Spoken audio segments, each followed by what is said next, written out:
السلام علیکم ورحمۃ اللہ وبرکاتہ۔ بسم اللہ الرحمن الرحیم۔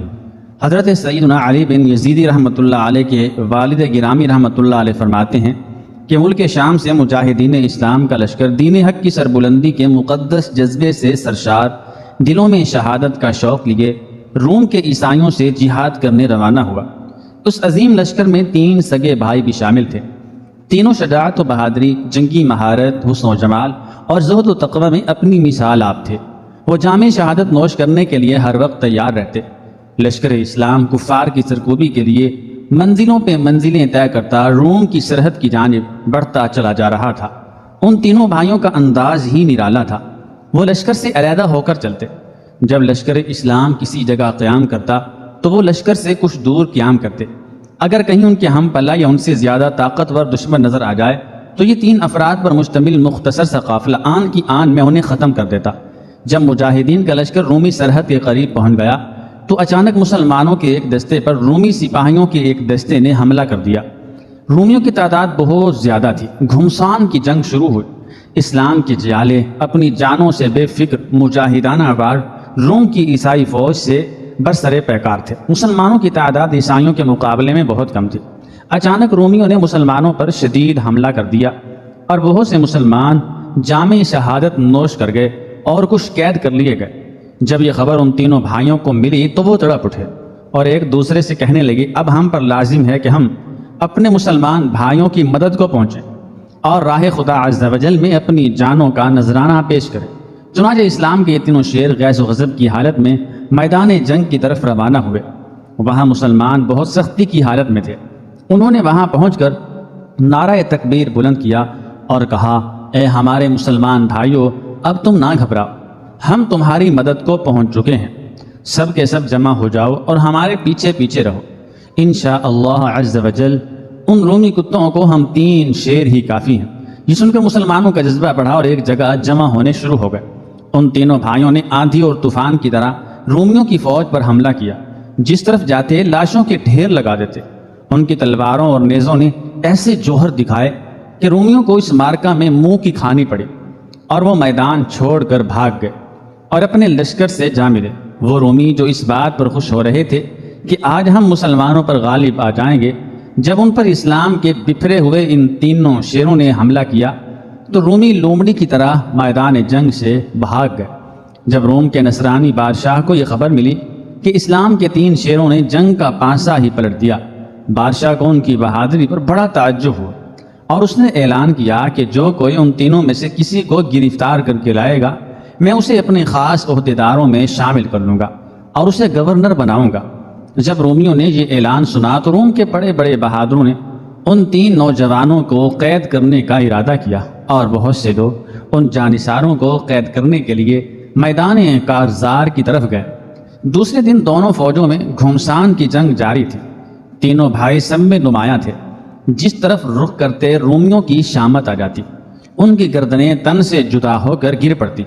جب لالچی رومیوں نے دیکھا کہ تینوں نوجوان اپنی جان کی پرواہ کیے بغیر مصروف جنگ ہیں تو بہت سے رومیوں نے مل کر پیچھے سے ان تینوں بھائیوں کو گھیرے میں لے لیا اور پھندا ڈال کر ان شیروں کو قید کر کے بادشاہ روم کے دربار میں لے گئے۔ جب بادشاہ نے ان تینوں مجاہدوں کو دیکھا تو کہنے لگا، ان سے بڑھ کر نہ تو ہمارے لیے کوئی مال غنیمت ہے اور نہ ہی ان کی گرفتاری سے بڑھ کر کوئی فتح۔ پھر ان تینوں مجاہدین کو قسطنطنیہ لے جایا گیا اور بادشاہ نے ان کو اپنے دربار میں بلا کر کہا، تمہاری بہادری قابل تعریف ہے، لیکن تم نے ہمارے خلاف جنگ کی جرأت کی، لہذا تمہاری سزا موت کے سوا کچھ نہیں۔ ہاں، اگر تم اپنے دین اسلام کو چھوڑ کر نصرانی ہو جاؤ تو ہم تمہاری جان بخشی کر دیں گے، تمہیں شاہی دربار میں اعلیٰ مقام دیا جائے گا اور میں اپنی شہزادیوں کی تم سے شادی کر دوں گا، بس تم دین اسلام کو چھوڑ کر ہمارا دین قبول کر لو۔ بادشاہ کی یہ بات سن کر اسلام کے ان عظیم مجاہدوں نے بہت جرأت مندی کا مظاہرہ کیا اور بڑی بے خوفی اور بہادری سے جواب دیا، ہم اپنے دین کو کبھی بھی نہیں چھوڑ سکتے۔ دین اسلام کی خاطر سر کٹانا ہمارے لیے بہت بڑی سعادت ہے۔ تم ہمارے ساتھ جو چاہے کرو، انشاءاللہ عز و جل ہمارے پائے استقلال میں ذرہ برابر بھی فرق نہ آئے گا۔ یہ کہہ کر تینوں بھائی بیک وقت شاہ روم کے دربار میں کھڑے ہو کر اپنے پیارے نبی حضرت محمد صلی اللہ علیہ وآلہ وسلم کی بارگاہ میں استغاثہ کرتے ہوئے یا محمدہ کی صدائیں بلند کرنے لگے۔ جب بادشاہ نے یہ دیکھا تو پوچھا یہ کیا کہہ رہے ہیں؟ لوگوں نے بتایا اپنے نبی محمد صلی اللہ علیہ وآلہ وسلم کی بارگاہ میں استغاثہ کر رہے ہیں۔ اس بدبخت بادشاہ کو بہت غصہ آیا کہ انہیں اپنے نبی سے اتنی محبت ہے کہ اپنی جان کی پرواہ تک نہیں، بلکہ ایسی حالت میں بھی ان کی توجہ اپنے نبی کی طرف ہے۔ پھر اس بدبخت بادشاہ نے ان مجاہدین کو مخاطب کرتے ہوئے کہا کان کھول کر سن لو، اگر تم نے میری بات نہ مانی اور ہمارا دین قبول نہ کیا تو میں تمہیں ایسی دردناک سزا دوں گا جس کا تم تصور بھی نہیں کر سکتے۔ ابھی موقع ہے کہ تم میری پیشکش قبول کر لو اور خوب عیش و عشرت کی زندگی گزارو۔ ان عاشقان رسول صلی اللہ علیہ وآلہ وسلم نے اپنی غیرت ایمانی کا ثبوت دیتے ہوئے بڑی بہادری سے جواب دیا، ہم ایسی عیش و عشرت بھری زندگی پر لعنت بھیجتے ہیں جو ہمیں اسلام کی عظیم دولت سے محروم کر دے۔ تم لاکھ کوشش کر لو لیکن ہمارے دلوں میں اسلام کی جو شمع روشن ہے تم اسے کبھی بھی نہیں بجھا سکتے۔ ہمارے دلوں میں ہمارے نبی صلی اللہ علیہ وآلہ وسلم کی جو محبت ہے تم اسے ہمارے دلوں سے کبھی بھی نہیں نکال سکتے۔ ہم اللہ عز و جل کی وحدانیت کے کبھی بھی منکر نہ ہوں گے۔ ہمیں اپنی جانوں کی پرواہ نہیں، تمہیں جو کرنا ہے کر لو۔ بادشاہ کو بہت غصہ آیا اور اس نے اپنے جلادوں کو حکم دیا کہ 3 بڑی بڑی دیگوں میں تیل ڈال کر ان کے نیچے آگ جلا دو۔ جب تیل خوب گرم ہو جائے اور کھولنے لگے تو مجھے اطلاع کر دینا۔ جلاد حکم پاتے ہی دوڑے اور 3 دیگوں میں تیل ڈال کر ان کے نیچے آگ لگا دی۔ مسلسل 3 دن تک وہ دیگیں آگ پر رکھی رہیں اور مجاہدین کو روزانہ نصرانیت کی دعوت دی جاتی اور لالچ بھی دیا جاتا کہ تمہیں شاہی عہدہ بھی دیا جائے گا اور شاہی خاندان میں تمہاری شادی بھی کرا دی جائے گی، لیکن ان کے قدم بالکل نہ ڈگمگائے۔ اب بادشاہ کو بہت غصہ آیا اور اس نے سب سے بڑے بھائی کو مخاطب کر کے کہا اگر تو نے میری بات نہ مانی نا تو تجھے اس کھولتے ہوئے تیل میں ڈال دوں گا۔ مگر اس عاشق رسول جرت مند مجاہد پر بادشاہ کی دھمکی کا کچھ اثر نہ ہوا۔ بادشاہ نے جلادوں کو حکم دیا کہ اسے ابلتے ہوئے تیل میں ڈال دیا جائے۔ حکم پاتے ہی جلاد آگے بڑھے اور انہوں نے اس مرد حق کو ابلتے ہوئے تیل میں ڈال دیا۔ آن کی آن میں اس راہ خدا عز و جل کے عظیم مجاہد کا سارا گوشت جل گیا اور تیل میں اس کی ہڈیاں نظر آنے لگی۔ اسے دائمی حیات کی دولت نصیب ہوئی اور اس کی جامع شہادت نوش کرنے کی خواہش پوری ہو گئی۔ پھر بادشاہ نے اس سے چھوٹے بھائی کو بلایا اور اسے بھی لالچ اور دھمکیاں دی اور کہا اگر تم نے میری بات نہ مانی تو تمہارا حشر بھی تمہارے بھائی جیسا ہی ہوگا۔ اس مرد مجاہد نے جواب دیا ہم تو کب سے جامع شہادت نوش کرنے کے لیے بے تاب ہیں، ہمیں نہ تو دولت اور شہرت چاہیے اور نہ ہی ملک و حکومت، بلکہ ہمارا مطلوب تو راہ اللہ عز و جل میں جان دے دینا ہے۔ ہمیں موت تو بخوشی قبول ہے لیکن دین اسلام سے انحراف ناممکن۔ بالآخر اس مجاہد کی دلیرانہ گفتگو سن کر بادشاہ نے حکم دیا اسے بھی اس کے بھائی کے پاس پہنچا دو۔ حکم پاتے ہی ظالم جلاد آگے بڑھے اور اس عظیم مجاہد کو بھی ابلتے ہوئے تیل میں ڈال دیا اور اس کی روح بھی عالم بالا کی طرف پرواز کر گئی۔ جب بادشاہ نے ان مجاہدین کا صبر و استقلال، بے خوفی اور جرأت مندی اور دین اسلام پر استقامت دیکھی تو اسے اپنے اس فعل پر بڑی ندامت ہوئی اور کہنے لگا مسلمانوں سے زیادہ بہادر اور عظیم قوم میں نے آج تک نہیں دیکھی۔ پھر بادشاہ سب سے چھوٹے مجاہد کی طرف متوجہ ہوا جس کا چہرہ عبادت اور ریاضت کے نور سے چمک رہا تھا اور وہ بالکل وقار اور اطمینان سے کھڑا تھا۔ بادشاہ نے اسے اپنے پاس بلایا، اسے خوب لالچ دیا اور ہر طرح کے ہیلے استعمال کر لیے کہ کسی طرح یہ اپنے دین سے منحرف ہو جائے، لیکن بادشاہ کی کوئی تدبیر بھی اس نوجوان کے ایمان کو متزلزل نہ کر سکی۔ بادشاہ کو پھر غصہ آنے لگا، وہ اس مجاہد کے خلاف بھی کچھ فیصلہ کرنا چاہتا تھا کہ ایک گورنر اس کے پاس آیا اور کہنے لگا بادشاہ سلامت، اگر میں اس نوجوان کو دین اسلام سے منحرف کر دوں تو مجھے کیا انعام ملے گا؟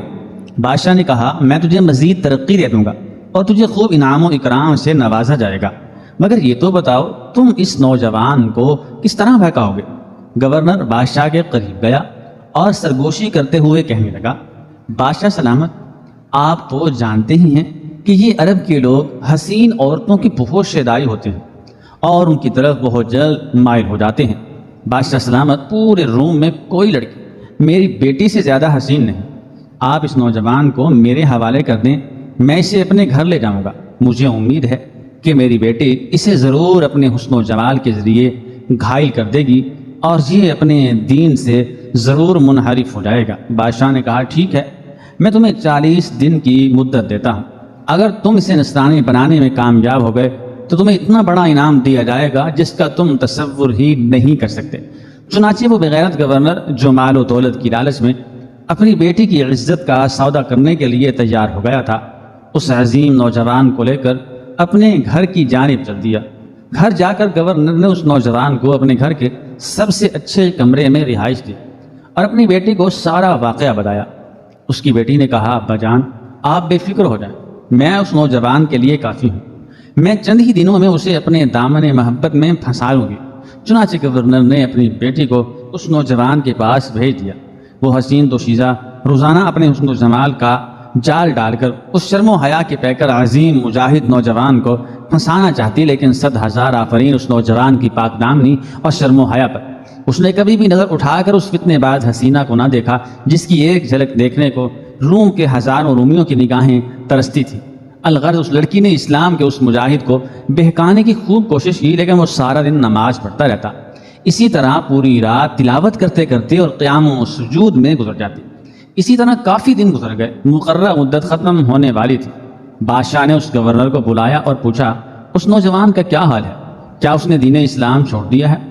گورنر نے کہا میں نے اپنی بیٹی کو اسی کام پر لگایا ہوا ہے، میں ان سے معلوم کر لیتا ہوں۔ گورنر اپنی بیٹی کے پاس آیا اور پوچھا بیٹی اس نوجوان کا کیا حال ہے؟ لڑکی نے جواب دیا ابا جان یہ تو ہر وقت گم سم رہتا ہے، شاید اس کی وجہ یہ ہے کہ اس شہر میں اس کے 2 بھائیوں کو مار دیا گیا ہے، یہ ان کی یاد میں غمگین رہتا ہے اور میری طرف بالکل متوجہ نہیں ہوتا۔ اگر ایسا ہو جائے کہ ہمیں اس شہر سے کسی دوسرے شہر میں منتقل کر دیا جائے اور بادشاہ سے مزید کچھ دنوں کی مہلت لے لی جائے، نئے شہر میں جانے سے اس نوجوان کا غم کافی کم ہو جائے گا، پھر میں اسے ضرور اپنی طرف مائل کر لوں گی۔ اپنی بیٹی کی یہ بات سن کر گورنر بادشاہ کے پاس گیا اور اسے ساری صورتحال بتا کر مدت میں طوالت اور ان دونوں کے لیے کسی دوسرے شہر میں رہائش کے انتظام کا مطالبہ کیا۔ بادشاہ نے دونوں باتیں منظور کر لی، ان دونوں کو ایک دوسرے شہر میں بھیج دیا اور کچھ دنوں کی مہلت دے دی۔ اب ایک ہی کمرے میں ایک حسین و جمیل دوشیزہ اور یہ متقی اور پرہیزگار نوجوان ایک ساتھ رہنے لگے۔ وہ لڑکی روزانہ نئے نئے انداز سے بناؤ سنگھار کر کے نوجوان کو مائل کرنے کی کوشش کرتی، لیکن اللہ عز و جل کا وہ نیک بندہ نماز و تلاوت میں مشغول رہتا۔ اس کی راتیں اللہ عز و جل کی بارگاہ میں آہوزاری اور نیاز مندی میں گزر جاتی۔ اسی طرح وقت گزرتا رہا، مقررہ مدت ختم ہونے میں صرف 3 دن باقی تھے۔ اس لڑکی نے جب دیکھا کہ گناہ کے تمام تر مواقع میسر ہونے کے باوجود یہ عظیم نوجوان اپنے رب عز و جل کے خوف سے اور اپنے دین اسلام کے احکام پر عمل کرنے کے لیے میری طرف نظر اٹھا کر نہیں دیکھتا اور اپنے رب عز و جل کی محبت میں مگن رہتا ہے، تو وہ لڑکی اس عظیم مجاہد سے بہت متاثر ہوئی اور دین اسلام کی عظمت اس کے دل میں بیٹھ گئی۔ چنانچہ ایک رات وہ اس نوجوان کے پاس آئی اور کہنے لگی اے شرم و حیا کے پیکر نوجوان، میں تمہاری عبادت و ریاضت اور پاک دامنی سے بہت متاثر ہوئی ہوں اور میں تمہارے دین سے محبت کرنے لگی ہوں کہ جس کی تعلیمات ہی ایسی ہیں کہ کسی غیر عورت کو نہ دیکھا جائے، تو جس دین میں ایسے اچھے احکامات ہوں یقیناً وہی دین حق ہے۔ میں آج اور ابھی نصرانیت سے توبہ کرتی ہوں اور تمہارے دین میں داخل ہوتی ہوں، مجھے کلمہ پڑھا کر اپنے دین میں داخل کر لیجیے۔ پھر اس لڑکی نے سچے دل سے نصرانیت سے توبہ کی اور کلمہ پڑھ کر مسلمان ہو گئی۔ اب نوجوان نے اس لڑکی سے کہا ہمیں اس ملک سے نکل جانا چاہیے، ورنہ جیسے ہی تمہارے اسلام کی خبر بادشاہ کو پہنچے گی وہ تمہاری جان کا دشمن ہو جائے گا۔ کیا کوئی ایسا طریقہ ہے کہ ہم اس ملک سے دور چلے جائیں؟ اس لڑکی نے کہا آپ بے فکر رہیں، میں آج رات ہی سارا انتظام کر لوں گی۔ جب رات نے اپنے پر پھیلائے تو کچھ دیر بعد لڑکی آئی اور کہنے لگی جلدی چلیے، باہر ہمارے لیے 2 گھوڑے تیار ہیں، ہمیں فوراً یہاں سے نکلنا ہے۔ نوجوان کے ترغیب دلانے پر گورنر کی اس لڑکی نے مسلمان ہو چکی تھی اپنے آپ کو سر سے لے کر پاؤں تک چادر میں چھپا لیا اور نوجوان کے پیچھے پیچھے چلنے لگی۔ دونوں گھوڑوں پر سوار ہوئے اور اسلامی سرحد کی طرف بڑھنے لگے۔ وہ مجاہد آگے آگے اشارت الہی میں مصروف بڑی تیز رفتاری سے جانب منزل بڑھتا جا رہا تھا۔ یہ نومسلم لڑکی تھی۔ چلتے چلتے جب کافی رات بیت گئی تو ایک مقام پر انہیں گھوڑوں کے ٹاپوں کی آواز سنائی دی۔ آواز سن کر وہ نومسلم لڑکی گھبرا گئی، اس نے سمجھا شاید دشمن ہمارے تعاقب میں آ رہے ہیں۔ وہ کہنے لگی اے نیک سیرت نوجوان، اس پاک پروردگار عز و جل کی بارگاہ میں دعا کرو جس پر ہم ایمان لائے ہیں کہ ہمیں ہمارے دشمنوں سے چھٹکارا عطا فرما دے۔ ابھی لڑکی یہ بات کہی رہی تھی کہ چند شہسوار ان کے قریب آئے۔ انہیں دیکھ کر یہ دونوں بہت حیران ہوئے، کیونکہ آنے والے شہسوار اس نوجوان کے بھائی تھے اور ان کے ساتھ چند اور نورانی چہروں والے شہسوار بھی تھے۔ جب نوجوان نے اپنے بھائیوں کو دیکھا تو فرط محبت سے ان کی طرف لپکا، انہیں سلام کیا اور پوچھا، اے میرے بھائیوں، تمہارے ساتھ کیا معاملہ ہوا؟ انہوں نے جواب دیا، جب ہمیں ابلتے ہوئے تیل میں غوطہ دیا گیا تو ہم سیدھے جنت الفردوس میں جا کر نکلے، اور اللہ عز و جل نے ہمیں اپنا قرب خاص عطا فرمایا۔ اب اللہ تعالیٰ نے ہمیں تمہاری طرف بھیجا ہے اور ہمارے ساتھ ملائکہ کی ایک جماعت بھی آئی ہے۔ ہمیں حکم ہوا ہے کہ تمہاری شادی اس نو مسلم خوش قسمت لڑکی سے کروا دے۔ ہم تمہاری شادی کرانے آئے ہیں۔ چنانچہ فرشتوں کی نورانی بارات کی موجودگی میں اس حقیر نوجوان اور خوش قسمت نو مسلم لڑکی کا نکاح کر دیا گیا۔ پھر وہ دونوں بھائی ملائکہ کی جماعت کے ساتھ ایک سمت روانہ ہو گئے۔ دلہا اور دلہن حسرت بھری نگاہوں سے اس نورانی قافلے کو دیکھتے رہے۔ جب یہ قافلہ نظروں سے اوجھل ہو گیا تو انہوں نے بھی ملک شام کی طرف کوچ کیا۔ ملک شام پہنچ کر انہوں نے وہیں مستقل رہائش اختیار کر لی۔ لوگوں میں ان کا واقعہ بہت مشہور ہو چکا تھا اور پورے شام میں اس نوجوان کی پاک دامنی، ان کے بھائیوں کی شجاعت و بہادری، اس نیک سیرت نو مسلم لڑکی کی قربانی اور اس کی دین اسلام سے محبت کے چرچے ہونے لگے۔